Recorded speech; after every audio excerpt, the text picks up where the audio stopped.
Ladies and gentlemen, welcome to episode 16 of the Eternal Backlog Podcast. I'm Nomad and I'm joined here by Shady and we are ready to rev up in what has been a tumultuous 2 weeks. You wouldn't believe what's happened in the last 2 weeks. What a time to be alive. We had thrown some stuff up on our own personal YouTube channel, on the Instagram and all of this stuff, because everything happening outside gaming, there's just this unbelievable heightened of uncertainty where you're wondering what on earth is going on with the world right now. Are we even going to be able to bring you the next episode with how everything's been happening? So, we've amped that up a little bit, Try and make it to episode 20 at least. Nice round number. Oh, absolutely madness. And our featured gamer this week is incredibly apt. Incredibly appropriate. It is S.T.A.L.K.E.R 2, who's had some problems getting this game to market for a particular conflict happening in Eastern Europe. So we'll get into that a little bit later. Let's just do the general round a dozen, because I've been up to all sorts in the last couple of weeks, and from trying to get my Asus gaming router working unsuccessfully, to making the connection worse, down to installing my Steam Deck OLED dock where I'm currently recording this and having a little bit of fun with that on a bigger screen, to visiting the London Science Museum and checking out and going real full on retro and checking out some games from the past, even playing the Amiga CD32 for the first time. And a few other consoles for the first time. I actually managed to play Hotel Mario even on the 3DO. Oh, God. So it's been an interesting few weeks, and it's just absolutely unbelievably chugged. An unbelievable pace. Has it been similarly for you, or has it been very much that work has dominated the affairs? Yeah. Pretty much work is taking over my life right now. I'm trying to play a bit more games than I have been the last few weeks. Not getting as much time as I really want in there. Just so tired after, a clock off. I have dinner, watch something on the sofa, and that's it. I'm passed out. But almost there. Almost at the end of the year where I've got a nice sort of 2 weeks off myself. So I'm hoping to catch up. I'm sure we'll talk about it in a second, but I've got 3 massive story-based games simultaneously I'm going through right now, which I wouldn't normally do. Switching, wow. But when you run a podcast, you kind of got to play everything. Well, that's the thing. Sometimes you got to step off the gap and then go on to something else and resume back to the other one. That's it, catch up. Which is the downside, because you can't just, sit there with it. And I came to a realization, actually. I'm going to tangent off a little bit here. Sure. For those out there listening, if you don't know by now, I'm a massive achievement/trophy hunter. I think I've gotten to that point in my life where I'm realizing that it's taking a little bit of the fun away, because it's forcing me to do certain things in a game that I don't want to do sometimes. I'll finish the game, get all the collectibles. Now it's like, why don't you finish the challenge mode? Or, I don't give a damn about the challenge mode. Or, I don't give a damn about time trials or New Game Plus. So I'm getting to that point now where I'm not getting through the games as fast as I want to. When you've got a game like Stranding on the go, and S.T.A.L.K.E.R and Silent Hill 2, it's just like, oh God, I'm looking at the achievements. I'm never going to do this. Well, it's this weird thing. Does it play into perhaps the OCD side of things? To get the 100%, do you reckon? In the moment it does. And but when you get past it and you move on to the next game, or let some time pass, it's actually not as bad. One game that really, really pissed me off was the Mass Effect remaster trilogy. Right? Notoriously difficult. There's 120 achievements because it's 3 games. Yeah. I got all the achievements, got to Mass Effect 3, I forgot to do one thing. And so I'm at 99% missing one achievement right now. And I couldn't load up a previous save because I passed kind of a point of no return. Oh, man, I was so annoyed. So annoyed. That was 2 months of overall gameplay time as well. Collectibles, hardest difficulty. It wouldn't be so bad though if you actually got something for it, other than a number on a screen, right? This is it. There was this talk about Microsoft years ago, or maybe they even did it, where they were doing payouts or, something that was a bit more. That's technically happening, though, with Game Pass, because you get the Game Pass points now. So, I normally redeem them for the vouchers, because to me that makes the most sense.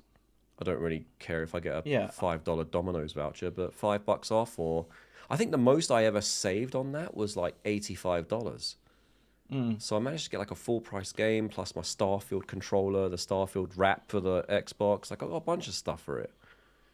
But I think it was this summer they decreased the value of the points, so now you need like 3 times as many, and the games don't pay out as much anymore. The minimum was 5 points. Now I think it's like 3. So yeah, I think they lost a chunk of change on that. Nowhere near as valuable as it used to be. No. I swear was there a leaderboard? A gamer score leaderboard back in the day where they were incentivizing people? Not officially, and that's where True Achievements comes in. True Achievements and True Trophies. Fantastic community-based sites. You need a walkthrough, you want to know how to get an achievement. There's literally a forum for a single achievement. And people just posting tips, videos, this worked for me, that didn't work for me, thumbs up, thumbs. I'm like, this is really elaborate. It's such a good little community there. But don't comment on anyone's work on any of the guides. If you mention, oh mate, you missed you wrote left instead of right. Oh God, they come after you. It's like Reddit. Worse than that, I literally tried to correct a guide because it missed out a sentence on Star Wars. What's it called? Star Wars Jedi Fallen Order. Right. It was a really bad guide up there, and I just wanted to correct a sentence because it had me going for an hour. Mate, I've never experienced so much hate in my life. God. What is effectively a trifle thing.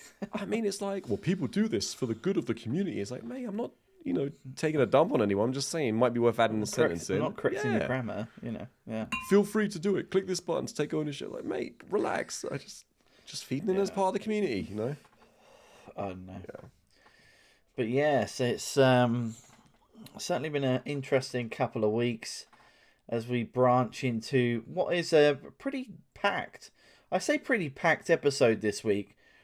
It's packed with a couple of things because we're going into award season and we've already had the awards, the UK side. I'd say it's got the prestige.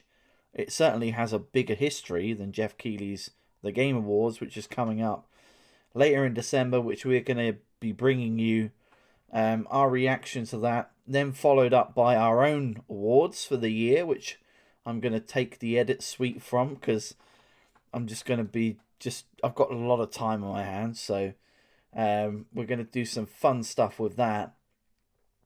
I'm really interested to see what your opinions are later on in this episode about the Golden Joystick. I was very surprised with some of these award winners because they're very, you look at the Game Awards especially, and you just know the Game Awards has a history of giving award winners.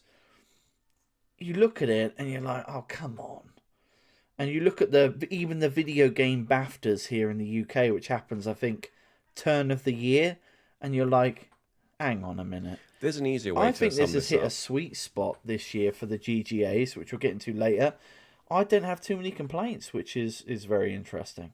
I'll be honest with you, I haven't seen them yet, so this is going to be a bit of a surprise for me. It's going to be a fresh one for you. But historically, it's been VGAs. If it's on PlayStation, it's won an award. BAFTAs, if it's mobile or it supports a special interest group, it's got an award. That's historically how it's been. So I'll be keen to see if that trend follows. I mean, will we finally get Kojima and Jeff Keighley on stage having dinner? Because that's on my number one. Well, it's going to be more than dinner. Someone's going to be going under the table, I think. I mean, I think that's higher up on my list than Half-Life 3 at the moment. So. It's definitely not on your wish list, that's for sure. God. But anyway, let's go into the Playstack to start things off. We're on the third iteration of talking about Silent Hill 2. What's happened since? Little nugs here and there, a little progression, or if you've eaten a few more hours into it? I've made a good sizable amount. My save game says I'm 8 hours in now. And Fantastic. I've left the apartment block. I've done a bit more walking in the downtown area, some of the streets, the back alley garages and stuff like that, or garages if you're in the US. And I'm back inside. Where am I now? I'm in a hospital, doing the same thing I was doing pretty much in the apartment block. And it's just amped up the fear factor again. You know, now I've got a new enemy type, these nurses that are all retarded with like a pole and stuff like that. Not sure if I should keep that or cut that. Yeah, it's definitely a way to put it. Keeping it in, baby. Scraping the pole on the floor with a bit of a neck twitch, you know. If you've seen Dumb and Dumber, the Tic Tac guy. It's been on the old, what do you call it? On the sauce. Well, on the sauce. What is it? What's the other thing called? Fentanyl. That's it. It's been on the fentanyl. Yeah. So, but yeah, man, this game is it's impressing me in every sense. I'm loving it. I've kind of gotten over sort of the rough visuals a little bit more now. Since we're on the topic, I've been doing a lot of watching of the Digital Foundry PS5 Pro coverage on these games. Yeah. And Silent Hill 2 is playing and looking a lot worse on PS5 Pro, and it's all down to the... Well, this is very interesting, isn't it? PlayStation Super sampling, yeah. It's made, like, trees and, like, puddles were all flickering, like, you know... They put a patch on it, and then they compared it to 1.0 that was on the disc before the patch, and, like, 1.0 runs better on the PS5 Pro. So this super sampling... up-resing technology, AI, whatever, it's really causing havoc in some games. Silent Hill being probably the biggest one at the moment. Yeah. But yeah, pacing is just on point. It's still scaring me. The puzzles are, you know, just at the right level where it's like, okay, this is a bit of a chore, but not enough to make me go, I've had enough of this. It's that sweet spot, you know. I'm still really engaged in this world, and I am actually debating whether I want to go, because there is a New Game Plus on this. Okay. And there is 5 endings. I'm probably not going to do all 5. 5 endings, wow. Yeah, and I think they added another one for the remake. Right. So I want to see if I can do sort of like a save game cheat where I save it at a certain spot and then just do 5 different branches off from that point. That's at least how Cyberpunk worked. Fallout. It sounds to me you've not fully given up the whole 100% on the achievements and trophies. I sound like a right hypocrite right now, don't I? Yeah, but definitely Silent Hill 2 is, it's just a pleasure. Every time I pick it up, I'm just taken back into that world. Oh, God, it's perfect. It's really what I need right now. Yeah, it's different enough that I'm just... So, a question then for the Taiko no Tatsujin Ribbon Festival. Has the drum arrived? Yeah, oh, that's a good question. I forgot about the drum. It hasn't arrived. Yeah. It still hasn't arrived, or it has? Has not arrived. I've actually forgotten about it. I might have to check my Amazon order and see what's going on. Oh, okay. Yeah, I did see you trying a bit of it as well. You played a bit of the arcade version. I did, and I played it with the actual drum, and I didn't know what the hell I was doing because it was so loud in there. So good. And I had to control everything with the drum at this venue that I couldn't figure out where I should be hitting the drum. Yeah. I looked at the drum as if it was a circle cut in half. So I looked at the right drum. Oh, it has to be on the right side. But you were saying to me it's more inner outer. Yeah. The inner is the red, the outer is the blue, and then you can also hit each part of it with a single drumstick, or you can hit them with 2 for the larger circles. That right. Sounds simple, and it is on easy and normal. Once you get onto hard and extreme, yeah, it's like full on. See, you need the drum for the extreme because you cannot hit the notes that fast on a pad. No, because you only have one thumb, so versus 2 hands. So yeah. So a bit of that, enjoying the Japanese rhythm, yeah. J-pop, K-pop, or whatever is in that. Played a bit of a new one this week. I don't know if I mentioned this last week. Tetris Forever. So a new Tetris. You completed that? I did complete it. Yeah. They really nice package that. They managed to get the very first version of Tetris running on the I forgot the name of it now. It's a Electronica 60, I think it's called. And it literally is just Tetris made out of square brackets and keyboard characters that you see in like DOS and stuff like that. So really interesting to see how far that game's come. But more interestingly is the way that they package this. It's not just a main menu full of Tetris games you can go through. Yeah, there is a way to do that, but the way it presents itself from the get-go is start game, and it takes you through a bunch of video documentaries. And at each interval, 10 minutes after the first documentary, you get to play that version they've just been speaking about. Right. And then they'll talk about what happened next. You know, a guy from America went to Russia and tried selling it and get publishing rights. Then they went and played that version. So as you go along the timeline, you're progressively playing the newer version. You go from Game Boy to the SNES to Atari to, you know, modern day Tetrises. And then they've actually bundled it at the end with a new version of Tetris specifically for this package. Okay. Called Tetris Warp. And it's interesting. You get these special pieces, and when you clear the line, it'll actually switch the screen to that old version. So you get to play in that for like a few minutes, and then it'll switch back. So it's really cool, really cool. Great fun with. Did it include the Nintendo 64 real, you know, off the wall Tetris Sphere? So I thought, and I was under the impression it includes every single one of them. That's what I was alluded to, but it doesn't. Right. Oh, okay. I think there is some licensing issues. So, for example, you can play the Game Boy version, that really popular Game Boy one that came with every Game Boy back in the day. Yeah. But you cannot select it as its own game. You get warped to it through Tetris Warp for a minute. So it's like, you know, like the fair usage policy on YouTube. You can use a song for like 15 seconds, but anything after that, now you're playing the song. It's kind of like that. You get a taste of it, and then it switches back. So not every version, but most versions. And it's enough there to make you really appreciate why Tetris is still the number one played game in the world till this day. I think Minecraft and Roblox followed 2 and 3. But yeah, incredible. Incredible. Love it. Nice. I'll have to check that out at some point. I'm still scraping the barrels of what Tetris Puyo Puyo can offer, both 1 and 2, you know? We've got to get online on that. That's a party, that is. I don't know where my strength lies, whether it's Puyo Puyo or Tetris. I think it's probably more Puyo Puyo. When you figure out how to play Puyo Puyo, it's such an easy game to understand, but there is an art to it. You've got to think vertically instead of horizontally. Yeah. And I think that's where a lot of people make mistakes. They'll try and fit like 3 or 4 pieces together to get the clear, but it's like, no, you've got to think about the knock-on effect. What's above it that's going to drop and combo. You've got to combo them, Once you get that, oh, God, it becomes a... Play that online with a guy from Japan. So tell us a little bit of what you've been playing then on Death Stranding, because obviously, cheeky, on the back of last episode, we had realised that this was a bit of a sleeper drop. And Absolutely. You went for it, and it was the first time I really learned, like, what is Death Stranding even about?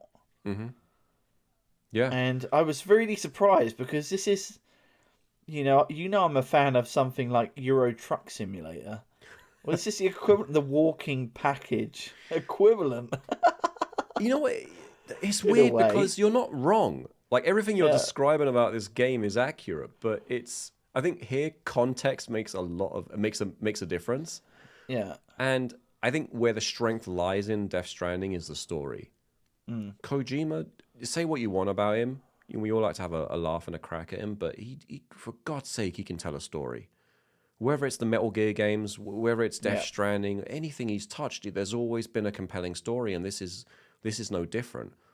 And what I like about it is, I'm at that point in my life where I'm kind of over cutscenes and cinematics and stuff like that. But this is one of those games where when I get to a cutscene and it does go on as a typical Kojima game does, it'll go on for 20 minutes a cutscene. I'm sitting there like, God, this is interesting. I'm infatuated with the story. Yeah. So played probably another hour and a half, maybe 2 hours. Done a couple more missions. It's opened up kind of the broader context of what this game is about and what I've got to do. Yeah. But again, between work and Silent Hill, it's not my number one spot game. This is definitely what I'm going to be playing after I'm done with Silent Hill 2, though. That's for sure. Nice. So that's, well, apart from Black Ops, was it multiplayer? Multiplayer. I mean, I've got the multiplayer achievements now, so... Okay, you're done with the multiplayer on that game. I mean, it's disrespectfully taking up 165 I've got to be honest with you, it's... Not growing on you? No. No. I thought the maps on Modern Warfare 3 were better. That's fair. You know, Bait map was just an incredibly designed map. Yeah. Really, really, I mean, I'd quite happily play Bait, and I think the other one that was on the playlist at the time when we covered it on this podcast. There's just, I don't know, there's just something about, I don't even think it's the Omni movement. I think it's just the general structure of the maps on Black Ops 6 that don't, I mean, if you look at the the Italian map in Modern Warfare 3. Was it Venice? I think it might have been something either similar to Venice or whatever it was. Greece. Was it Greece? With all the water path. I know there's something in Black Ops 6 Greece similar. But there's just... I think when you throw that Omni movement on top, you are... I don't know, it almost kind of loses something in a way. It's interesting. And I'm seeing this weird XDefiant ping weird thing happening on Black Ops 6, which I just don't get on Modern Warfare 3. Yeah. So I don't know what that is. But it's interesting you say that, because I really liked Black Ops 6, not so much during the beta. I felt it was a bit rough, but during the actual launch, I was like, okay, this is great. This is what I expect. And it was working fine for the time being. And then something happened about a week and a half ago. There was an update. And ever since then, like you, I'm getting this really slow delayed reaction. And just every time I go around the corner, there's someone waiting for me. Like they knew I was there. I don't know if if they haven't patched some form of cheating or an aimbot or something, but they always seem to know I'm there. And I have no clue that there's anyone behind that door. And I'm not talking your kind of average campers that just hide behind the door and wait for people. They knew when to start firing, where to aim at my head. Like it was too perfect of a setup. And the weird thing is, I actually switched internet providers last week, and so I've got a fantastic 2 GB download now and a 1 gig upload. So I know my connection is not an issue whatsoever with a 3 millisecond ping. Like I can't get a better connection than that right now. Yeah. So I don't know. I think. I'll do the campaigns and I'll kind of give Call of Duty a rest this year and pick it up next year when they do, who knows, Modern Warfare 4, Cold War 2, who knows. Don't know what it's going to be. And they might end up doing the version of what's been going on in real life at this rate. But whatever they do, I hope they don't do the typical, we're rebooting the series, Call of Duty, and that's it. Oh, not again. I'm just getting confused with it as it is. That would be annoying as hell. So I obviously got my Steam Deck up and running. So I went back into the nostalgia sphere. Yeah. Aaron Langley, I think his name was, or something similar to that effect. Yeah. I went straight in and booted up what was a Mario Kart-ish clone. A good one, though. It was pretty decent. It's out on Was it PlayStation 3? It's on Xbox. I've got it on Xbox. It's on Xbox. Right Bears now. Can't Drift. Played a bit of that. I mean, it doesn't have the polish of a Mario Kart game. It doesn't have the polish, perhaps, of a Crash Bandicoot tag team racing game or anything like that. But it was nice to, give that a whirl just to see what was capable of because everything's being powered by the Steam Deck OLED. So I wondered, well, if I blow that up on a bigger screen, how's that going to perform? Are we going to see performance issues? Are we going to see drops in quality to the graphics? So I gave that a bit of a whirl, and it just brought back memories more than anything, to be honest with you. I mean, I could take it or leave it. I mean, it's better than beach buggy racing. It's not hard. There was a 2-year slot where beach buggy racing was. I think I've still got it installed. On Xbox. I think I've still got it installed. The only kart racer. Brought a sequel. The only kart racer on Xbox. So I played a bit of that. Then I checked out Axe of Blood, which was a new demo on the Steam store. And it was kind of interesting. The best way if you ever played Wu-Tang Taste of Pain on the PS1, long time ago, yeah. but, this was all hand-to-hand combat, third-person type game where you might get a boss at the end and you make your way through and grab cash and whatnot. It just it kind of felt a little bit unique in that regard because we've not seen a game like that for a while. But in terms of the story, nothing really to see here. It's a game that's not released yet. I'll be interested to see how it goes, but I had a bit of fun with that. And I just wanted to try something you couldn't get on Xbox or PlayStation more than anything, just to see, was it worthwhile me setting this thing up by my computer? What was that experience like? Because I know on the Switch, you hook it up to the big screen and you definitely notice a performance detriment, whether it's the resolution or the frames. Yeah. Do you get that same experience on the Steam Deck, or is it handled a little bit more inconspicuously? a little bit more inconspicuously, you do see I don't think you see a performance drop as opposed to frame drop. fidelity drop. You might see a fidelity drop. Not even necessarily too much on the frame drop side, but you can see where it's obviously pushing to upscale it into what I've got a 24-inch here. I wouldn't recommend trying to put 24-inch monitor. I wouldn't recommend whacking it up on a 60-inch screen. Gotcha. I can't imagine that being a great experience. But I've got it docked here as we record, and I've got it all rigged up to my keyboard and mouse, so I can go in, if I really want to, stick a couple of 1,000 emulated games. You can put a keyboard and mouse on it? Keyboard, mouse, yeah. Oh, wow. Everything. I did not know that. It's all Bluetooth enabled, so you can go and play around with what is Steam's version of... Well, Steam's kind of running on a back end of their OS on top of Linux. So you can play around with that. There's something I want to customize. It's called S.T.A.L.K.E.R, and it really allows you to customize every inch of Steam OS to make it look however you want. But the thing I'm really excited about is all the emulation that I can just run that just doesn't run within Steam, but it will run off an applet that will show up in my Steam library. But I can just have as much, I can have the whole Atari ST Amiga library if I want to on this screen and capture it or whatever. Nice. So it's all rigged up. I can capture any footage, and Steam OS has actually come out since we recorded. The one feature that was lacking was the ability to record video clips, both on Steam and the OLED. That you can now take video clips out, inside the Steam interface, as with Xbox and all of that stuff. So it's going to be interesting to see what are the more unique stuff that perhaps you see kind of front run a little bit. So Animal Well, which has done really well across the award categories this year, had 4 or 5 month, maybe even longer, lag period before that game even got an announcement for coming out on console. I don't think it's out on console yet. It was announced at the last Xbox presser, but it's been on PC for the best part of 6 months now. So you get to front run some of these games that will eventually end up being on console, but developers perhaps not quite figured out how to get there with the developer support, or they might temporarily take a deal with Steam or less so Steam, probably the Epic Game Store, in terms of exclusivity, and then it will get a console port.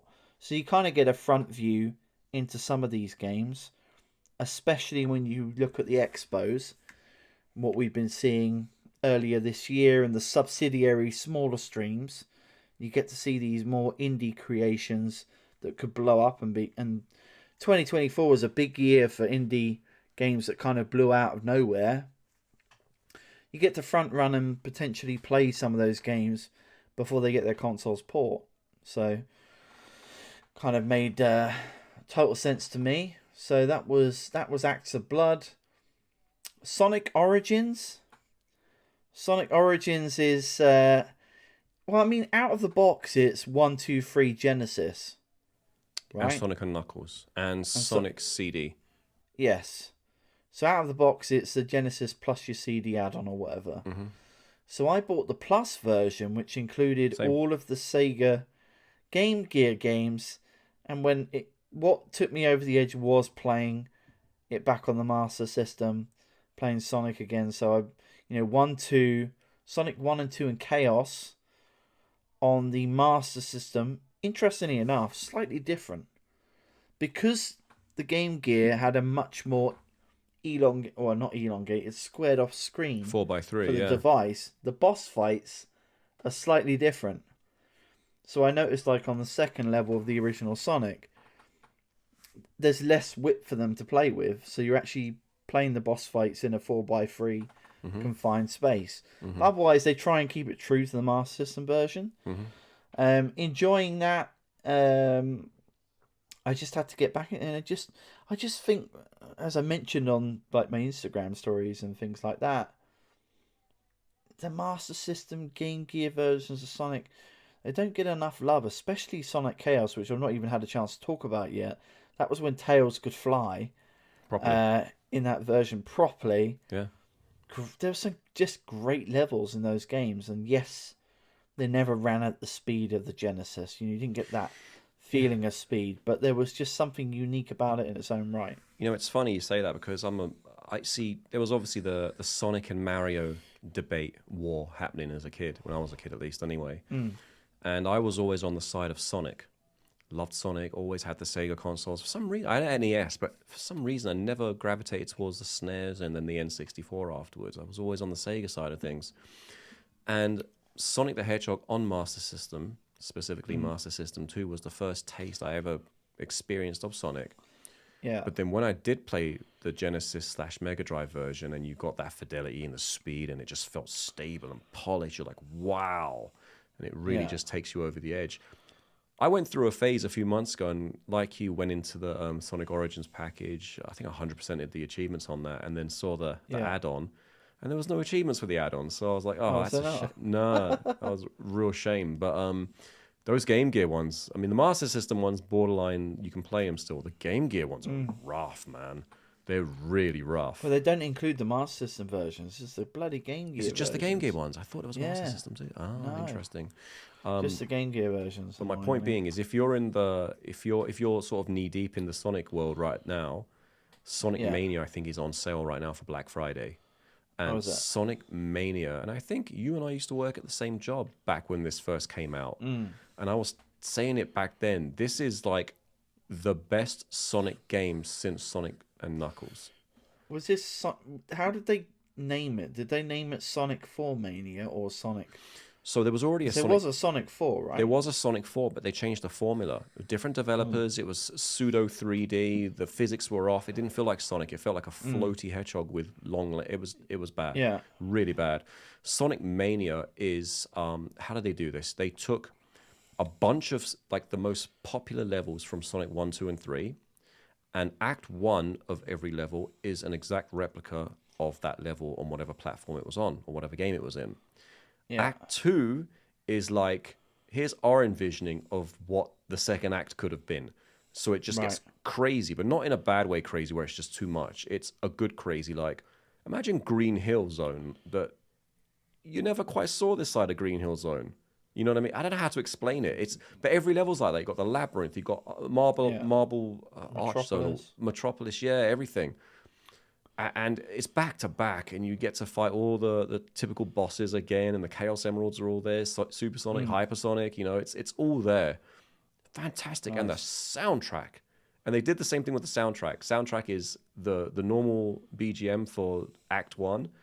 Act 2, it's like a remix. They've like elevated it, but it's in a way that works. It feels like it was made back. The whole game feels like it was made back in the 90s, and they just never released it, which is perfect, which is exactly what you want. I think it's like less than a $5 right now, mate. Do yourself a favor. Is it really? I'll have to have a look at that. Even if it's a 10. I definitely don't have it, I don't think. If I did, God, it's an older PlayStation 3 account or something. No. I'm going to look for you right now. Hang on. Sonic Mania Expert. I paid $26.99 for the Sonic Origins Plus or something like that. It's a pricey one. So right now in the States, it is on sale at $7.99. So that's probably about a $5 for you, mate. Yeah, definitely grab it. Have a look. And then we've got to talk about that next week. I've got one last game. Yeah, I'll have a look at that and we'll talk about it next episode. I've got one last game from the Playstack, and then we'll probably have to mark a clip in the timer because I'm busting. But anyway, Flight Simulator 2024. Wow. This game went... Seen the world yet? I mean, this... Seen the main menu? This game started off like a Concorde, or an Air France, or whatever, which way you want to call it. This game started off with a crash landing to begin the launch on the Xbox. I was there for day one. Tried to stream it off the cloud to begin with. Didn't work. Couldn't get beyond this random Windows screen, which you mentioned last episode that you saw some random Windows pop up. There's still some of that jerkiness there. So I left it a few days and download the whole client. got on. There's still some roughness with it, but I managed to get in and play it. And boy, oh boy, have they improved this from, a few years ago. One of my biggest criticisms with the last flight simulator on Xbox was, one, the menu system. It was overly convoluted, complex, no reason for it. And then on top of it, apart from the landing missions, there was nothing to really do on it. This now has like a score attack mode. So it's taken the best bits from, Red Bull, Top Gun, these flight missions where you can go and fly and race at speed, and started to do actual leaderboards for this.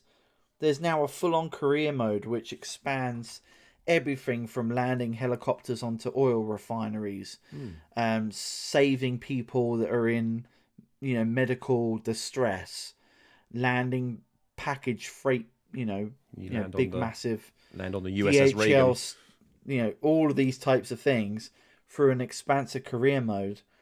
Then at the top line, you've got a photography mode. Obviously, the first thing people want to check out on this game is, how does this look? Because it has the topology of the whole world. How does it look where I am locally? How is it mapped where I live? And they've added an extra layer, and I think a lot of it's to do with the clouds, the lighting, the whatever new technology's in there. It looks improved, both at a ground level and also an atmospheric level. You can see that extra polish there. But this photography mode, which obviously they put a bit more love into major landmarks, right? Just to be able to go into this photography mode, which reminds me of Pilotwings 64 a bit. Back on the Nintendo 64, Pilotwings had this photography mode in it. And it's like they've taken a little bit of inspiration from this, where it asks you to, for instance, set the parameters that perhaps the sun is facing behind the building, or the time of day or the weather. So you have to manually configure these things to get the maximum amount of stars. Then you can go in with the plane, click LB, RB, and then move wherever you want to take the photo and make that beautiful shot. It's the best example I've seen. Lots of games have used a photo mode. They've actually used this as a way to score and grade you. Perhaps a little bit like Dead Rising, I was going to say Dead Rising. And it just makes me think about anywhere in the world you can adopt this. And they've done about, I'd imagine they'll add to it. I think out of the blocks there's at least 32 challenges on a tile, Netflix tile type thing, where you can go and check all these places and try and get the best photography. So there's that. There's more. There was more stuff in there. Career mode, the score attack, the photography mode in there. How is it free roam? How is it for sort of newcomers though? Because the menu system is so much more easy to navigate, and there is a default. So what's really interesting, out of the box now, it says, do you want the full realistic experience, or do you want an assisted experience, which will assist you, give you a bit more handhold. It won't necessarily take over your controls, but visually give you guides in terms of taking a vehicle into ascent and descent and landing it. Whereas before, it did a rubbish job of it, just made a load of noise in your ear if you've got a headset on, and didn't explain what was going on. This game has a lot more visual cues, and even things like the map or the radar map of where you're meant to be going, or where you're meant to be progressing to in terms of your journey. All of these little menu changes has now made this a lot more sensible, because if you go back to the old game, sometimes you have to pause mid-flight to find your satellite or get an idea of where you're going, and all of this other stuff. It's like they've thought about, how can I make this more user-friendly with minimal clicks to get people more invested into it. And then eventually you probably will start to take off all of these extra things that these layer-ons, whether it's the map or your speed or things like that, and then eventually get down to a holistic experience where you're just you and the plane, and you've got a muscle memory of what you want to do. But at the same time, you can go into LBRB, straight into that photo mode, and not see any of that, and take your photos and stuff like that. They're offloading more onto the cloud this time than before, and I'm starting to feel that it's putting more strenuousness onto the S. 100% the X, you'll want to play this on the X if you've got an X. You are seeing that lag latency or pull required from the cloud from being at 20, 30,000 feet down to 1,000, where it's trying to pull that data in from the cloud. And I wonder how much of that also is to do with the S versus the X in terms of that speed. I'm not sure how they aggregate that.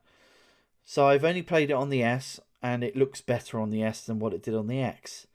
So I can only imagine what it might look like on the X. So I'm gonna, as with this game, it's still beefy, although it's not as big as the install package as the last time round because they've offloaded more stuff. But it's certainly a lot more accessible than last time round. 100%, and that's what they need to do. You know, you've got a lot more disciplines this time. And just typical Microsoft fashion, I never even knew this game came out because they didn't do nothing in the way of marketing it. And I'm active on X. I'm there every day, several times a day. I knew nothing about this game coming out until you'd mentioned it. So at some point, I'll check it out in the midst of several campaigns. Yeah, I do enjoy a good flight sim. I mean, I played the previous one, but properly there was, I don't know which version it was, maybe Flight Sim 98 or something on PC. I had the actual flight joystick that came with it. I think it was called the Sidewinder, Microsoft Sidewinder. And there was a bit of force feedback in there. It would actually, move your stick with a motor and everything. So it was a really great experience. I'm actually flabbergasted why Microsoft don't sell a Bluetooth joystick for this thing. I really am. Like, sell a joystick and a little cockpit, gear shifter knob for the throttle and everything. Yeah. No, we're not even going to advertise the game. Still Italian style. Well, that's a different level of thrusting. We'll have to see. And perhaps they might do something, but for me, I think the big thing is they've got a fully fledged career mode now. Yeah. There's actually a reason to something to try work and towards. Progress through this game. There was nothing in the last one that did that. It was just a tour. So, it was a tour. Yeah, exactly. Cool. So that's the Playstack finished with. We've got to get on with today's featured game of the episode. We haven't spoken. S.T.A.L.K.E.R 2. We haven't spoken about this, but I got a feeling we agree, and I have a feeling that it's going to be an unpopular perspective. Yes. Okay, so I've got a bunch of bullet points here in terms of talking points for this game. Fire off. We'll just go one by one. So first of all, out of the traps, if you play Call of Duty, you're going to have your arse handed to you on this particular game. Immediately out of the blocks, because one, you obviously don't have that automatic revive if you step away from the combat. All of that. I mean, that's just lower tier stuff. This game has so much going for it. And I have to say, love-hate relationships with video games, this is 110% my type of love-hate relationship game. Even out of the gates with the prologue, I was absolutely swearing like a sailor, because what's happened here is CSC Game Worlds have essentially created a game with the mind of a PC player, and then it's had a real soft port to console where they've every enemy in this game, everything that you would think about as a needing that quick one-to-one small tiny inference reaction, the quickness in S.T.A.L.K.E.R 2 has become insanely more of a more frustrating experience to console. And I'll give you an example. The monsters in this game move at a pace that your controller cannot keep up with. You've got to literally commit yourself to busting through a whole bunch of health packs to be able to take these people out. But I have to say, and I'm trying not to deviate from the different points that I put in here. Whilst this game has frustrated the hell out of me out of the box, my God, does it have atmosphere? My God, does it play with lighting? And I spent half an hour trying to tweak it so it was actually playable on my machine, on my TV that's not HDR. It's like they designed this game with HDR on without thinking of people without HDR. So I had to play around with brightness, gamma, stuff, all of this stuff. But once I tweaked it, God, I've not played an FPS like this. And annoyingly as it feels like I'm playing a PC game on my console, there's just something about it I'm not experiencing. And I've got to put my hands up and say, look, I've not played Metro, so I don't know. But every FPS that I've played, just that sound coming through your ear, the score, the musical score, it knows when there's something around. It's like it's zonal to bring in that music score. And the day-night cycle being so incredibly fast that you can go from one mission to borderline next mission, that you've gone from literally that minor bit of daylight to night, where everything becomes more difficult because you're playing around literally with signatures of light. Or at least on my screen, you're playing around with signatures of light, from someone lighting a cigarette to holding a light box. I've not played a game apart from Blind Fire recently where the lighting has made the challenge so much more intensely difficult on an FPS game. And then I've played both Series S and X equivalents of this game. I'm not noticing a difference, to be honest with you. But the nice thing was, out of the box, I started off playing this game on the X. I went with the English dubbing. I think it takes you away from the immersion. It is cookie cutter, stereotypical English dubs used in this game. To experience this, play it in the Ukrainian language with subtitles to get the richness. But it's weird because I know I'm never. I mean, I could be 12, 24 months down the line trying to complete this game. Honestly, because of that Switch. If I maybe I need to plug a keyboard and mouse into my Xbox to go through this one. But I think that's where my difference is. I'm really interested to see what you think of it. And to experience that no hands hold challenge right from the prologue was frustrating, annoying, but also liberating at the same time. And this is what I'm seeing, like the reverberations around the community around of it. It's like, okay, you just literally flipped the script of the last however many years of introducing someone to a game, and just tore that out the window and went, nope, we're going to throw you into this environment and you're going to have to survive. Yeah. And I thought that was refreshing. It's definitely refreshing. As a gamer who's going on 41 now, this is exactly what FPSs were like when I was a kid growing up. Even going as far back as playing things like Delta Force, and I was one of the ones, very few, that played the original S.T.A.L.K.E.R around the time it did come out. And back then I was a little confused as to why it was so non-handholdy. And there wasn't much hand-holding in those days, but there was at least a couple of little mentions here and there on what to do. But S.T.A.L.K.E.R was always one of those games where it's like, oh, I can talk to people. Oh, we can trade. Oh, I can combine items in my inventory. It was very ambitious. Yeah.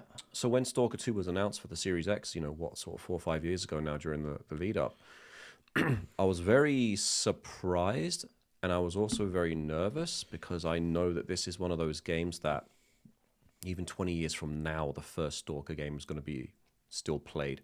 I mean, there's like stalker cons, cosplays, everything. This is a big deal. Onto my experience. Before I get into my experience, I find it really interesting what you mentioned about the lighting, because you'd mentioned about not having an HDR screen.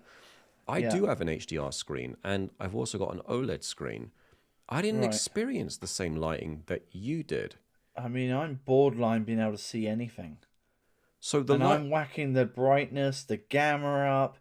It is making me look for any light reflection, inflection that I can kind of get. You know when you go through that main thing where you do the scanner, you whack the jar into the ground, you get past that rock formation, and there's some bandits there. I would never be able to see them if it wasn't for them having to carry an oil lantern or something that give me a signifier of where they were. I've not experienced that in a game. I just simply have not experienced that in a game. Yeah. Apart from perhaps in Ghost Recon Breakpoint, where you can put an adjustment into the settings that says, we really want this, nighttime to be super dark, to up the difficulty in terms of scoping your way around.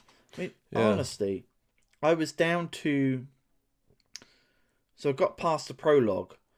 I was at the point where you start to get the deviations, where the side missions start opening up and all this guy, and there's this guy that basically says, can you help me out at this warehouse?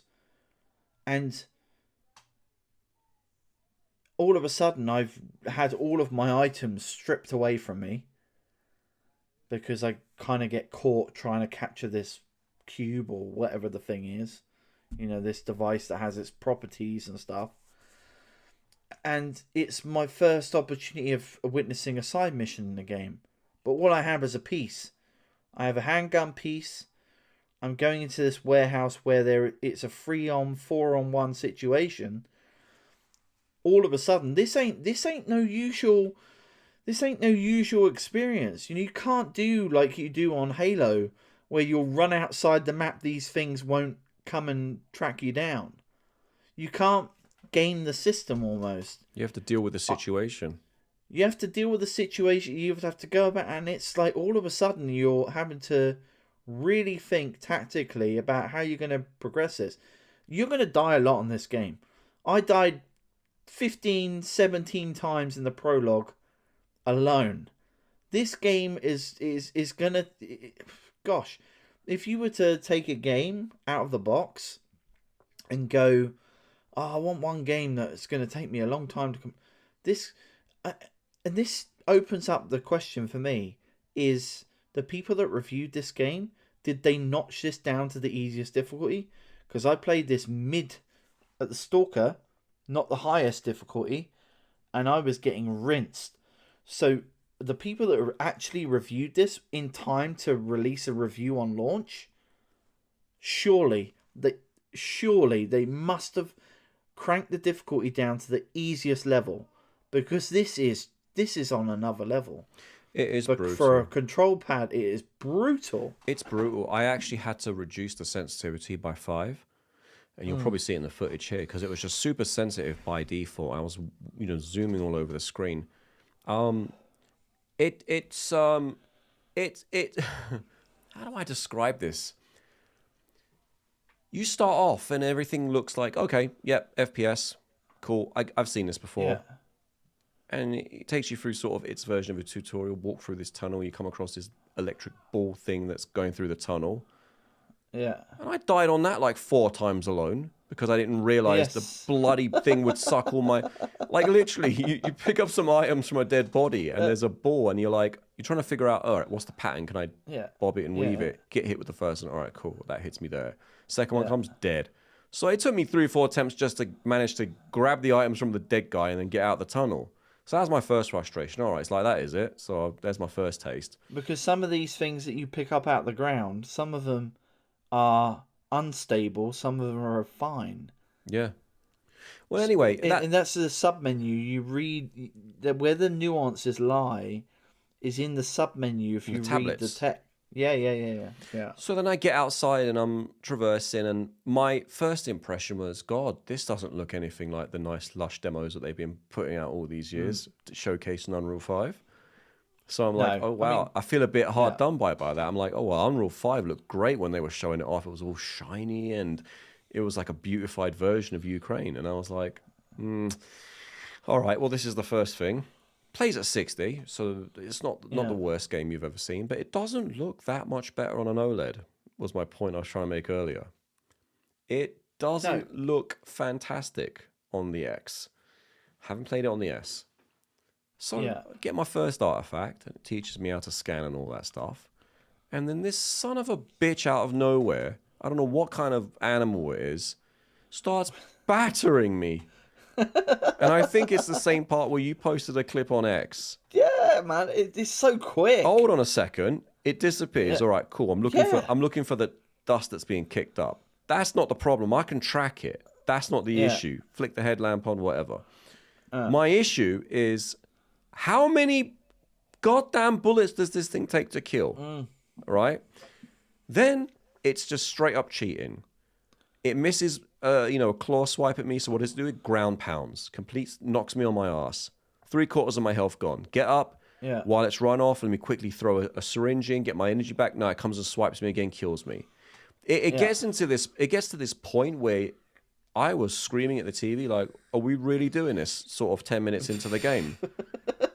I died. It is brutal, eight times on that guy alone. It is brutal. And I'm like you, I'm playing it on the middle, the Stalker difficulty, the normal difficulty. And I'm already thinking, do I need to whack this down, or am I just tired, or what's going on? Yeah. Hold on a second, it's not like me. I mean, FPSs are my personal forte. So I'm like, no, this ain't gonna, so I'm looking around, there's got to be something I'm missing. This is too hard for this early in the game. Maybe I've got to pick up an item, maybe I've got to go into something. No, this is just pure luck. Pure luck. You have to hope that he misses the swipes. This is trial and error. This is pure luck. You've got to save your save file every 30 seconds on this game. But I did do a couple of review watches before getting into this game, and I was aware that this is going to be a thing. You're going to die a lot. I just wasn't aware that the way you die was going to feel so cheap. I'm all for dying, if you want to hit me and stuff. But my issue was, if I'm getting enemy ground pounds me, my character from first person perspective goes into an animation state of falling on the ground, getting up, and while I'm doing that, you can't control the character. So there's these 4 seconds you can't wrestle against it. No, you can't wrestle against it. You can't heal. You can't escape it. You can't manipulate the outcome. So you're in this holding state of animation playing. You get up, you hit the syringe, you're in another animation. By this time, Geezer's come back now. He's coming towards you. You've just finished your animation. You start heading back, bang, swiped again. And it was just, it just felt really unfair. Like there was nothing I could do about it apart from try not to get hit that first time, and maybe I'll stand a chance. Yeah, I emptied. You have to forecast it. Right. You have to forecast, because if you see what's happening 20 seconds, you'll go, well, actually, my health is too low. That it's probably worth me rolling back my save to see if I can get a higher health to take on the bandits beyond the wall, for instance. So I thought maybe that's just an enemy thing. Or that particular enemy. Carry on. Hold on. Carry on with the game. Progress with the story, whatever. A few more cutscenes. This is cool. Whatever. I'm enjoying it a little bit more. And then I go into this open area. Bang! Something shoots me. I'm dead. The hell just happened? All right. Reload. Walk out there. I don't see anything. Bang! Dead again. Okay. It's got to be a sniper or something. After 4 times of dying, turns out it's not a sniper, it's just a geezer behind a rock taking cover. Oh, was it? No, surely that's not it. So I creep up to this. Where did that happen then? I walk through this concrete wall, concrete fence type thing, and I get to this other open area. So I'm hiding behind this rock. They're somehow alerted to my presence. Yeah, this is the bandits that are beyond that wall. Must be the bandits. When you plant the thing, you can't see them. Anyway, so I hear them, 2 of them coming around the right side of the rock, manage to gun those down. The other guy, I can't see him. I don't know where he is. I don't even see an echo of a cigarette or anything. Anyway, I managed to figure out that he's behind rock X. Go up there, kill him, take a bunch of damage, whatever, fine. all right, I'm already getting the impression that this game is going to do my head in, and do I really need this stress at 8 p.m.? Yeah. No, I've got a podcast tomorrow. I need to record a bunch of footage. So I've got to press on with it. Cool.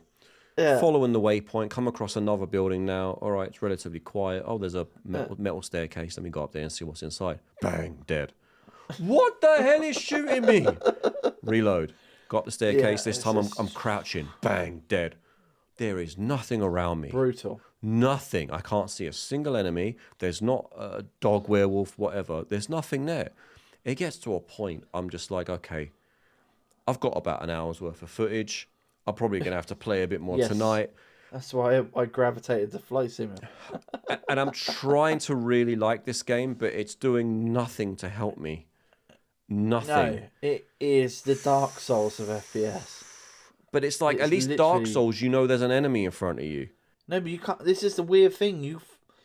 The way they've played around with the lighting in this game, you just can't see it. Like, unless everyone's a sniper, every bullet takes 3/4 of your energy. Yeah. You replenish, they've already shot you again. It just doesn't seem fair. No. This is one of the most brutal FPS games I've ever played in my life. Yet there's still something. There's something there. There's something there that's just. And I know I've got. There is something with this game. You've got to go back and give it that chance it deserves. The problem, yeah, exactly. The problem with this, it's almost you want Stalker 2 to come out in an absolute recession of gaming, because it 2020 would have been great. It would have just kept people like. But there's so many, and we're in this situation right now where there's games coming out left, right, and centre. I've got to say, though, I've not played an FPS game that has so wonderfully played around with audio design to this degree. Because there's just something. I've never felt a threat level in an FPS game quite like this. Because it will warn you. You'll get the audible suspense and things like that. Similar to like Silent Hill, right? This is the kind of the FPS equivalent of playing around with audio in that regard. But boy, oh boy, it's gonna take. If I ever complete this game, we could be doing this podcast to 2027, 2028, and I've still not completed this thing. This is apparently massive. You don't need a DLC. We don't need it, but this game's apparently massive. You're going to take 20, 25 tries a pop at side missions just to complete them? Like that silo mission, so you probably got to it. You get past that wall, you plant the tracker for the third time. Yeah, you get the choice to either help that guy out or go to the main mission objective, which you end up in like a pub. Low-lit pub, because there's no... Well, apart from the odd light bulb, the whole thing has no natural lighting during the night. And I'm like, I tried to take, to take on this mission with a handgun alone. I know I can't, I'm going to have to circle back to that side mission with something a bit more powerful in order to be able to complete it. You can stealth kill, I think. I don't know how yet, though. You can, but you get detected so easily. You get detected really easily, and then when you try and do your little Halo hardcore moment of running out of the zone, nope, they will follow you into the forest and even go round the outside of you to take you out. Yeah, it's crazy. In terms of FPS AI, this is perhaps the best I've seen. Like it's thought about anything a human could think about in terms of trying to game the system against an NPC, and it's for this person's just gonna go out of the zone, hope they don't be seen, and then re-engage when their health's back up or they've reloaded or things like that. No, I'm getting flanked 100 meters away from this, whatever it is, wheat meal or whatever it is, before we go into the main town. So I can't even... And I even went up So you'll see on this first side mission of the game. This is how early we are into the game. You've got the choice of going up on this silo, right up to the top of this silo. I was like, right, I'm going to shoot down on these people. They're not going to get the angle to be able to hit me. No, they will. They don't get the angle to hit you, but your bullets don't reach them. So you can't kill them from a handgun, at least, from the height of which you are at this, whatever the thing is that you're sat. Let me tell you something. Of. Spirit Airlines just got shot from some handguns on the ground a couple of weeks ago. That's BS. If they're going for realism, well, they need to take their game to Mythbusters, you know. Oh God. It's an odd one. It's an odd one. Part of me loves it. Part of me hates it. This is a Marmite game beyond. Well, let me ask any belief. So, is this something you're going to keep trying to break through, and then maybe it gets? I mean, because I have heard that once you figure it out, once you get a flavor for it, once you approach each mission with the apprehension that it deserves and the thought process it deserves, and you've got the armor, you've modified your bullets, your gun to your liking. Apparently, it does become palatable, and it is a fair game. Are you willing to put in the effort to get to that point? I think it's because I've heard about as soon as you get to the trader, you can stabilize these things that give you special abilities. It will have less radiation leak to down your health and all of this stuff.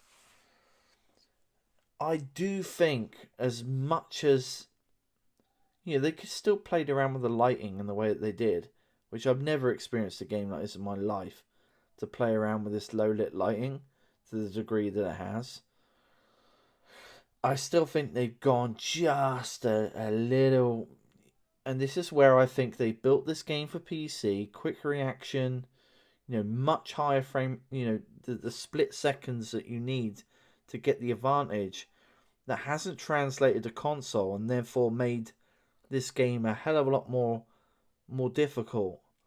It hasn't translated to console in the way that I reckon if we were to play this game on PC, it would be just that line that just felt about right.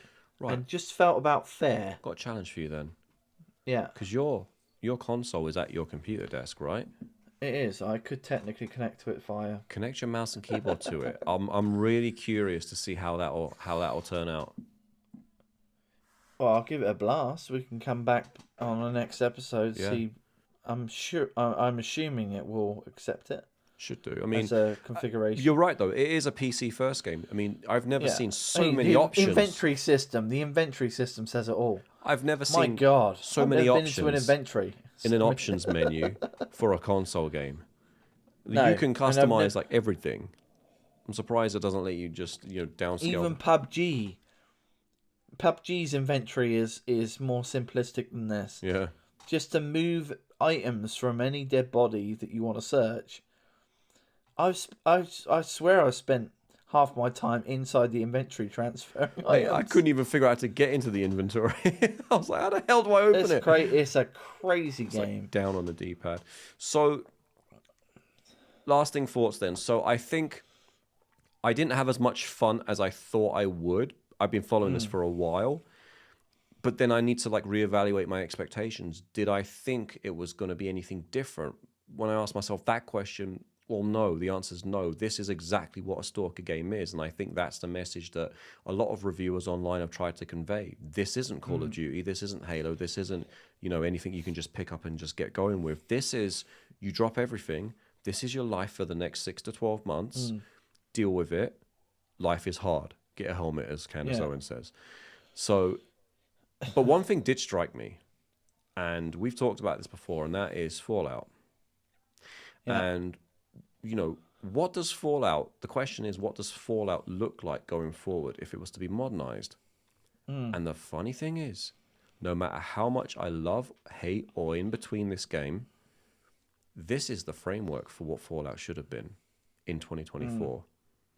The inventory, the dialogue, the choices, the environment, the sound effects, the loneliness, the suspense, the world, the technology. This... Would you want to lose the VAT system, though? No, the VAT system... The VAT system, it just gives you that reprieve. The VAT system, little bit of it's I think the VAT system is not utilized to its full potential. It's trying to do something, but what happens in Fallout games is it gets to a point where your weapon's just so OP that you don't even need to think about the VAT system. You activate it just to get the headshot and you'll succeed every time. There won't be a chance of missing. I think what they need to do is add a little bit more of a elemental thing to this. So it's like, okay, this enemy, he's got the head of a titanium bowling ball, so you need to shoot his left foot because that's his Achilles heel. Do you know what I mean? They don't do enough of that. You just end up shooting everyone in the head and you always kill them in the first shot. But technologically speaking, obviously with a bit more polish, this is what I think Fallout should be. I mean, it would 5. definitely up the tension. Oh, 100%. Unreal 5. I mean, I think Bethesda can probably do a better job on the visuals. The visuals on this game, there's still on a lot console. Because on PC, you still get the snaz. You get that lush, on this game hasn't, from what I've seen, even on the day one pack. So apparently, a lot of issues though. CSC sent out a press release for the people that did review this game pre-launch. It was apparently even worse at the state that we played at, but there was still instances where the graphics were ropey, to say the least. But the thing that, take all of this out of the side that we've discussed about, there's still a real bullet sponge with killing anyone in this game, which annoys me. It does annoy me that you don't get that registered feedback when you kill anything in this. And I wish they could address that a little bit more. One-to-one feedback with the gun. But otherwise, as much as gosh, it's going to be difficult to be able to complete this game. There's just a respect. I've got to give them respect for creating something that for me feels super different. Now, I've not played a previous S.T.A.L.K.E.R game, and I've not played a Metro game. So for me, this feels like a real unique experience. Like I've never played anything. You know what you're like describing? What you're describing, minus the copious amounts of open worldness that S.T.A.L.K.E.R has. Yeah. Metro definitely sounds like the game that you're looking for. It's this. It's got that even outdoor corridor element going on for it. A little bit more polish. Yeah. And the weapons do pack a bit more punch. Oh, okay. So, and you can pick each one up for a $5. 2033 and last night. I've got them. You've got them. Got the whole lot. Yeah. It's been sat waiting to be played for several years. Just manage your expectations. 2033 and Last Light, they're definitely the OGs, the way it was meant to kind of be played, the way the vision was intended.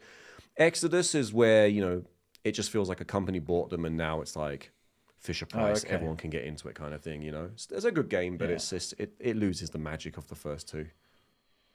Cool.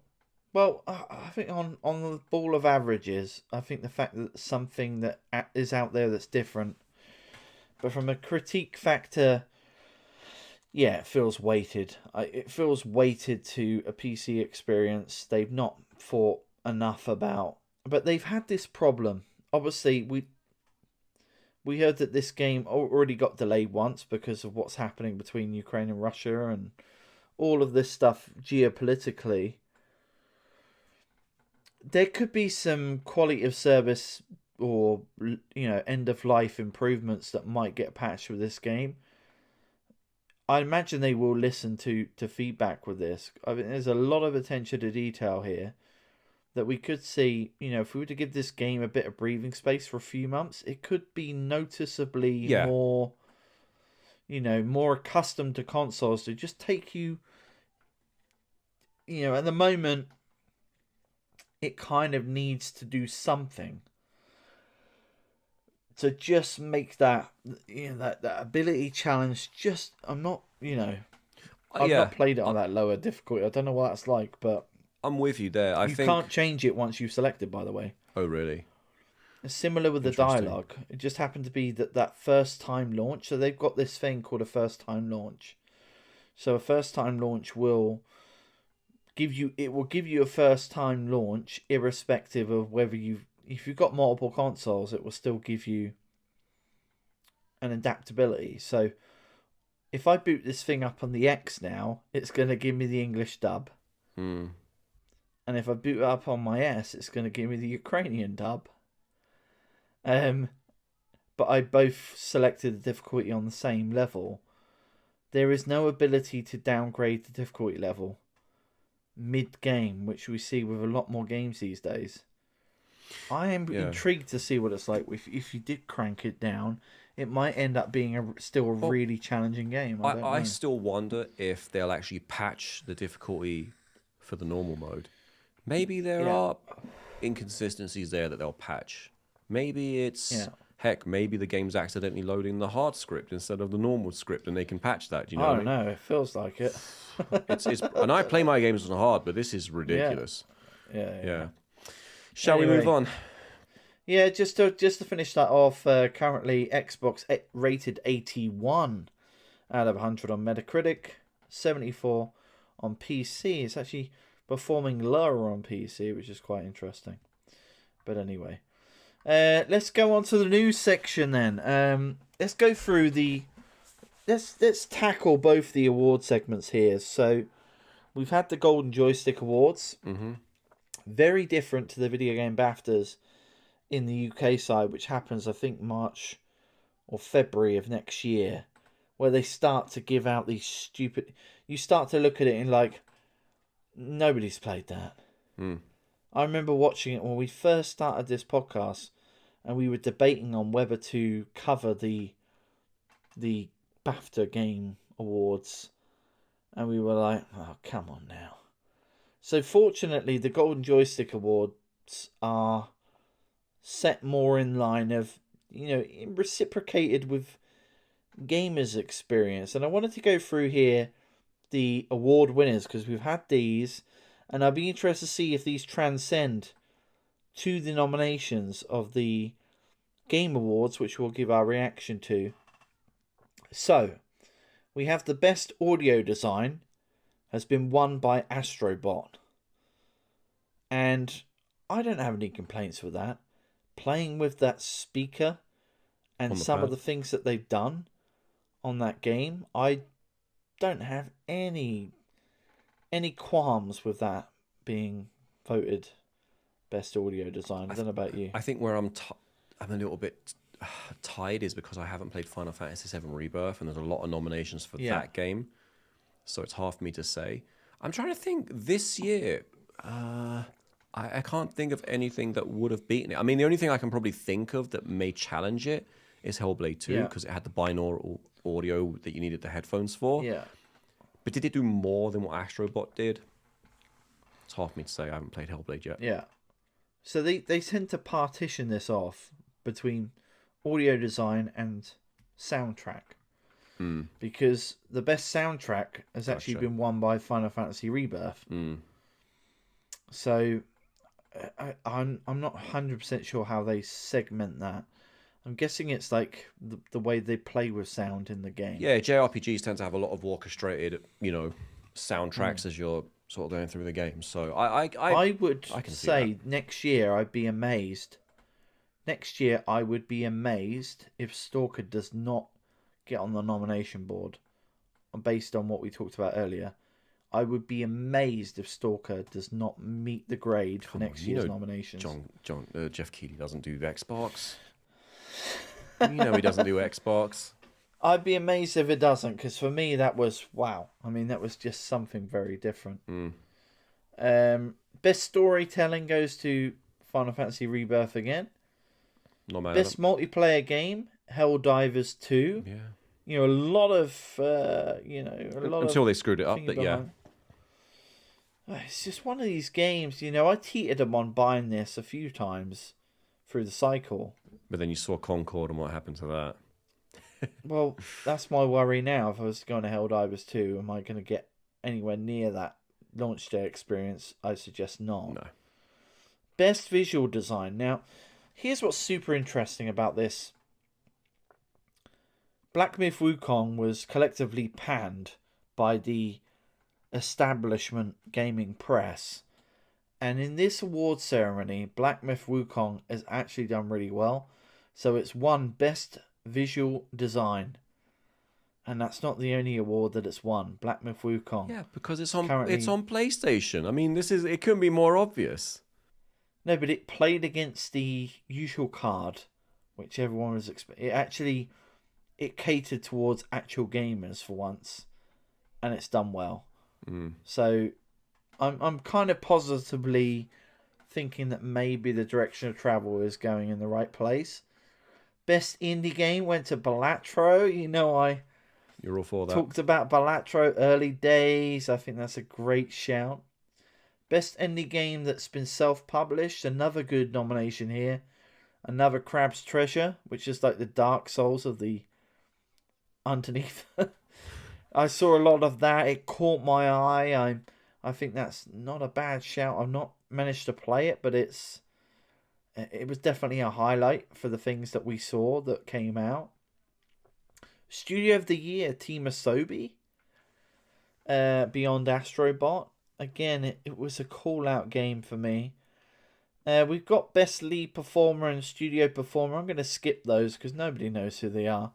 Basically, that Rebirth won it for both lead characters. Nobody knows these people by name. It's not worth it. Breakthrough Award, Critics' Choice, Balatro again. Wow. Look, I just, Do I need to play this? You need to play this game, man. It's unbelievably addictive. It's one of these super addictive games. That's how I felt about Inscription, and I haven't touched that in a few months. Wow. I'd say it's more. I've played more of Balatro than I have Inscription. It's more addictive, especially if you can. Now it's available on your mobile device as well. Maybe get it on your phone so you can play it in those quiet times. Still Playing Award, console and PC goes to Minecraft. That's a great name for an award, by the way. Still playing it. Still playing it. Minecraft has an incredibly committed base. Still Playing Award for mobile is Honkai Star Rail, which kind of makes sense to me. That's just something else. That's done gangbusters this year. PC Game of the Year is a game called Satisfactory. Never heard of it. Can't really comment on that. Console Game of the Year, Helldivers 2. Can't say I would necessarily agree with that, but I've not played it. I mean, not played it, but it's still live service game of the year. It's still a multiplayer game. You're telling me that's better than FF7 Rebirth? X to doubt on that. But they are largely in tune, right? So Most Wanted Game, GTA 6. What else would be in that category? Half-Life 3, maybe? And even that's more of a myth. GTA 6 wins it clean down. Critics' Choice Award, again, Helldivers 2. Getting a nomination there. Best Game Expansion, Elden Ring Shadow of the Erdtree. So unlike Jeff Keighley, the Game Joystick Awards have actually given an expansion a category. We've got Best Gaming Hardware, the Steam Deck OLED. Oh, can I expand it? The Steam Deck OLED. You got the OLED? Yeah, I've got a Steam Deck OLED. I'm going to cheap out on it. Steam Deck OLED, baby. You get that OLED Beautiful monitor machine. Then. Now that your Xbox handheld's years away, it might be the chance to dunk. You know what isn't years away, though? It's Switch 2. It ain't years away. We still don't have anything, but I still think I'm going to be on the money with that prediction. But there is a story towards the end we should probably get. Okay. That's going to sway me. So we've had Most Wanted Game, Critics' Choice, Best Gaming Hardware, Steam Deck OLED, then Best Early Access Games, Lethal Company. There was a lot of hype around this. Difficult to explain this, but there was also VR versions of this game made. I can kind of understand that nomination. Best Game Trailer, I actually agree with this. Helldivers 2 game trailer. Really playful, really fun. They had an amazing comms campaign for Helldivers 2. We used a bit of it in the early episodes of this podcast. you versus the whatever it was. I thought that was really clever. I totally agree with that. Streamer's Choice Award, Chained Together, interestingly enough, made our shortlist of the ones to watch. If it made our shortlist of the ones to watch, this was definitely a great game. You could play streaming multiplayer. Best game adaptation, we got to give some love again. We're reflecting here as we come towards the end of the year. What an amazing series Fallout was on TV, to see it. I mean, what an absolute gangbuster for Amazon Prime. Really enjoyed watching Fallout. And it feels like ages ago, but it is 100% the best video game adaptation I've ever watched. So totally agree with that. And then Ultimate Game of the Year goes to Black Myth Wukong. So the question is, when is it coming to Xbox? Yeah, how good is this game really? We've not tasted it. I mean, but, I heard a lot of hype about it during the lead up to it being released, and then when it got released, there was like a load of problems, and that's the last we heard of it. So I'm actually a little bit surprised. It's a weird one. Yeah, it's a weird one. Anyway, so it is what it is. Where do you want to go next? Should we go to the Xbox cloud streaming? I mean, so what's to say? The inevitable has happened. The inevitable has happened. We've got a double bubble. Let's go into both of these. So we have to gravitate between two stories. So we finally, what seems to be like, we've been asking for what feels like 4 or 5 months now, is Xbox, what direction are you taking things? Because you're just not telling people. And it feels like we finally know, once and for all, where they are taking Xbox. And we've had, 3 different things happen within a period of itself. So I'm going to start off with the first one, the fact that Phil Spencer had an interview on Bloomberg, that now the red lines are gone. The red lines are totally gone, and they are literally just removed from the situation. So what's your feeling with this in terms of Xbox taking, pretty much saying we're going to have to move things on the echelon to go down the rabbit hole of putting more stuff on PlayStation? Everyone saw this happening. We got a taste of it beginning of the year with the 4 titles, and then once that was successful, because you look at the 4 titles that moved over to PlayStation, and they've all gotten between 4 and 5 stars. Like Sea of Thieves is doing unbelievably well on the PlayStation side of things. So it's no doubt that this would happen. From a business perspective, again, I've said it time and time again, it makes perfect sense. From an Xbox, purist perspective, it's the worst news. I have no reason to stay on Xbox now. If Xbox are going to move all of their first-party titles, and when he says there's no red line, then we can now include Halo, Gears of War, Forza, Starfield. Even though he said Starfield and Indie were not coming to PlayStation or any other consoles, we know that's BS now. So I'm really at this cusp now of, okay, do I stop buying games on my digital library for Xbox now, which I'm it's in my thought process every time I'm on the store now. Yeah. Unless I can finish it before this generation ends, I'm not buying it. But games that may linger on or linger over, I think I'm done. Unless PlayStation make the worst mistake like the Xbox One era or the PS3 era, I see myself jumping ship, if I'm honest with you. Well, it depends. Like how much. I think this is all based on cloud leverage now. Xbox seemingly want to make that push of being available anywhere, and that's their differentiator. Yeah, and that's it. Game Pass is great for that, and that's what's going to end up happening. It's going to come down to, if you stay on Xbox, you get Game Pass. If you go on PlayStation, you get our games, you got to pay them. That's really what it's going to come down to, the deciding factor. Yeah. So now I, as a consumer, have to decide, okay, am I playing enough to warrant that $16.99 a month or $20, whatever it is now? And what am I playing right now? I'm playing Silent Hill 2, so that's not a Game Pass game. Death Stranding, bought that. And then what's the other one I just bought recently? S.T.A.L.K.E.R. That's a Game Pass game. But would I have played that right now? No, I wouldn't have. So, yeah, it's not looking great for Xbox. And this is going to hurt them. This really is going to hurt them. And what's going to end up happening, they're going to have to get Game Pass on other platforms. And will Sony allow that? Probably not. Nintendo, is it even possible on the hardware, new or old? So we'll have to see. Yeah. I don't think this is a great idea in the long run. See, I have a slightly different nuance onto it because I'm more into that third realm for playing Xbox. So would be that VR device or my Steam Deck OLED. I can play, there's just multitudes of ways to play it. Mm-hmm. That for me is more of a draw for me. But at the same time, that's not to say I don't like the fact that they are loosening up what they're giving away to other platforms.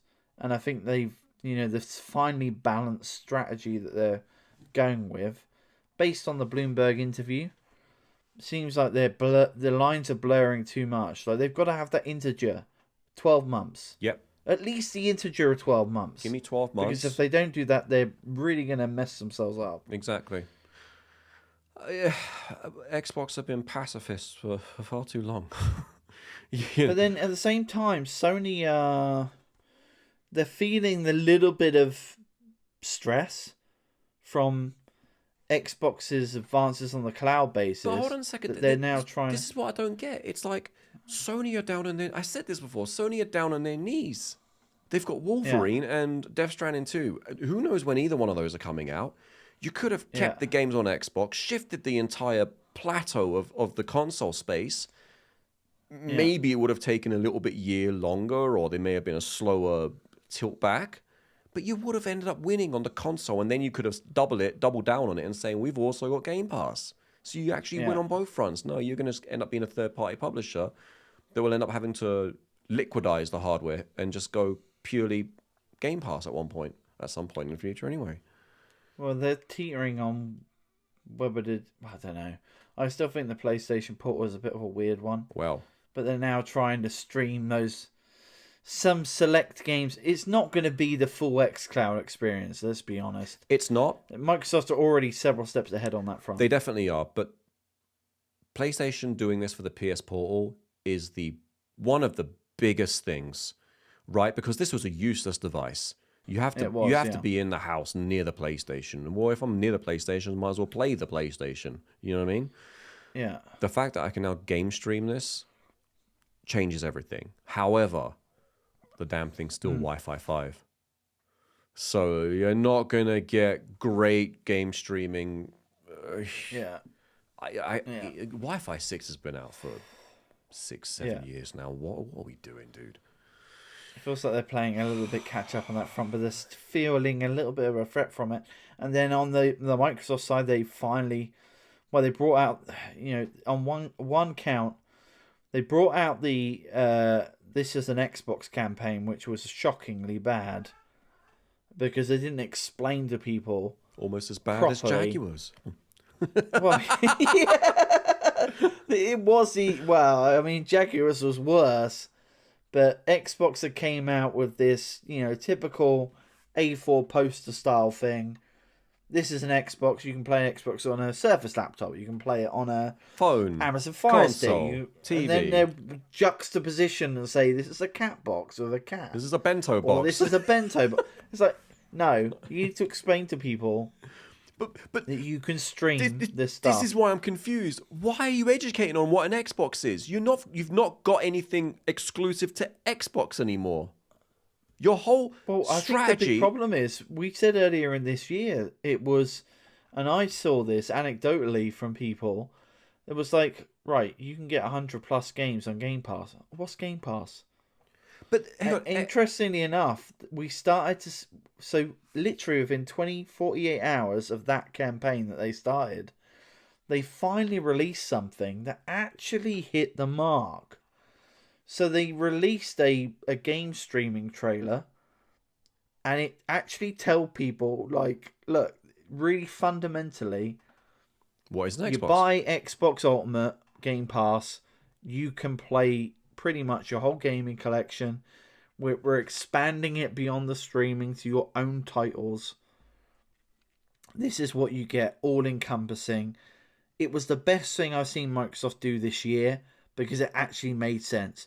because they've gone down the rabbit hole of Game Pass. One, not marketing it. Two, not explaining it properly to people. And the streaming thing, finally, and they should do the same for Game Pass as if you were just a console-only player, to say this is what you get for your money. I mean, this is what you should do, is what do I get for my money as the forefront of what I'm saying about the thing that I'm trying to sell.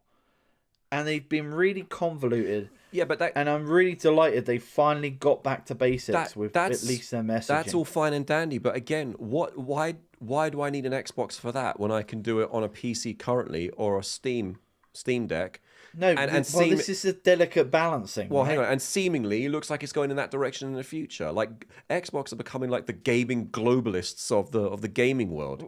This is the thing. What are you? Do you want to improve your own economy, or you want everyone to live and play well? This is the unanswered question. I'm sick of it. Like I don't know where my money's going in the future, and this is a first world problem by the largest stretch, but 100%. But I want to know what I'm doing next generation. These are, it takes 3 years to build a console. Yeah, well, they say they're still going to build hardware, but it just feels a bit light. You mark my words. And I still do you reckon? If this reckon I'm right now? If it's that we're not going to hear nothing this year from Sarah. Well, this is another issue, isn't it? Why are you lying to us at the beginning of the year, telling us we're going to hear something end of this year? Unless it's going to be that stupid streaming box, the Series A or whatever the bloody thing is going to be, Series D, dongle, whatever. I don't know. I don't know where Xbox is. They keep changing their strategy. They leak in their own documents. Then they're saying, actually, things have gotten better. Then you've got the idiot saying, we're going to announce something later this year. Actually, it's years away. Oh, we'll never release games on PlayStation. Actually, nothing's off the table. What the hell are you? Where are... I feel like I'm in a bad relationship. Yeah, because we heard that they are working on a handheld, but we're several years away now. Yeah, and then Phil's like, oh, if we were going to do a handheld, would you rather it be locally or streaming? Well, hang on a second. We're like, yeah, we'd rather it be local. And he's like, I agree, it should be local. So what do they do a few months later? You can Xbox stream. What are we doing? They started to do beyond that. They could do the Xbox Cloud buy now.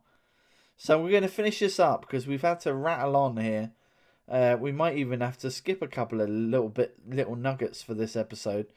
But, the fact they've expanded now beyond the Xbox Cloud. So there are games now you can stream if you own or you can choose to purchase that aren't on cloud. And, Baldur's Gate 3 are standouts.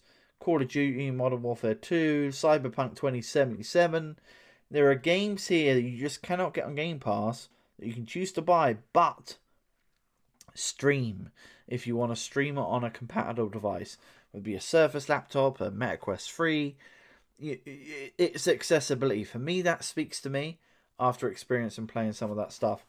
And I just wanted to finish up this podcast because we are really on tight time for the next 2 minutes in saying that despite it being an absolute melting point, let's just do a quick one very, very quickly. Sony are strategizing here both on making a play where they know where fans really want to see certain things moving, and that is they've been creaming for a Bloodborne remaster. Well, it looks like they're interested in buying one step closer, the studio behind Elden Ring. FromSoft. And then on the other front, a little bit of a what I call a little tickle in the fact that the prelude up to next year of GTA 6 is that there has been a patch for the trilogy for GTA that was an absolute disaster. And that's something I'm going to check out before the recording of the next episode. What has Rockstar done behind this awful relaunch, remaster of GTA Vice City, and I assume was GTA 4 on that pack? No, GTA San Andreas. 3, Vice City and San Andreas. San Andreas. Have they fixed these problems? Because before this problem, you couldn't even fly the last mission with the plane on GTA 3. So they've apparently patched it. I'm excited to see what they do because this has been off everyone's buy list for a while. And maybe they fixed it. I've been waiting for it. So I did finish San Andreas on it. Yeah. Oh, so I'm keen to know whether they've managed to do it. But anyway, guys, we've had a super busy week. We're on super tight schedules. We're on super tight latitudinal time zones. So we're going to wrap things up here for episode 16. Tell us. And then I think by the time when we get to the next episode, I think we're maybe one episode before the Game Awards. Yeah. But we'll have to figure that out. Maybe do the live reaction and we'll see how it goes.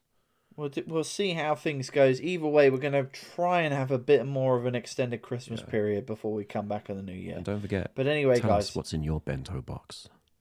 What is in your bento box? This is an Xbox. Anyway, bentox. Anyway, guys, thanks for watching. We shall see you guys in a couple of weeks. And don't forget to subscribe and like this episode. Ciao for now.